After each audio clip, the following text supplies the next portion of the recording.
সংসদ নির্বাচন সামনে রেখে আজ নির্বাচনী ইশতেহার ঘোষণা করবে বিএনপি। রাজধানীর একটি হোটেলে এই ইশতেহার ঘোষণা করবেন বিএনপি চেয়ারম্যান তারেক রহমান। ইশতেহারে ঘোষিত ৩১ দফা জুলাই সনদ এবং তরুণ ভোটারদের আকাঙ্ক্ষাকে সর্বোচ্চ গুরুত্ব দেওয়া হচ্ছে। এছাড়া ফ্যামিলি কার্ড, হেলথ কার্ড ও কৃষক কার্ডের মতো জনমুখী এবং জীবন ঘনিষ্ঠ সেবার বিষয়গুলো বিশেষ অগ্রাধিকার পাবে বলে ধারণা করা হচ্ছে। এছাড়া গণতন্ত্র পুনরুদ্ধার, বিচার বিভাগের স্বাধীনতা, প্রশাসন বিকেন্দ্রীকরণ, মানবাধিকার রক্ষা, দুর্নীতি বিরোধী কাঠামো শক্তিশালীকরণের পাশাপাশি অর্থনীতি এবং পররাষ্ট্রনীতির ক্ষেত্রেও বিশেষ প্রতিশ্রুতি থাকছে বিএনপির।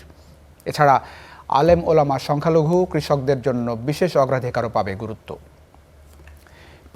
জুলাই সনদের আলোকে নির্বাচন কমিশন, মানবাধিকার কমিশন, দুর্নীতি দমন কমিশন সহ রাষ্ট্রীয় প্রতিষ্ঠানগুলোকে পূর্ণ স্বাধীনতা ও নিরপেক্ষতা দেওয়ার পরিকল্পনা তুলে ধরা হবে। 18 বছর থেকে 33 বছর বয়সী প্রায় 4.5 কোটি তরুণ তরুণীর কর্মসংস্থান, কারিগরি দক্ষতা বৃদ্ধি ও বেকার ভাতাও থাকছে বিএনপির পরিকল্পনায়।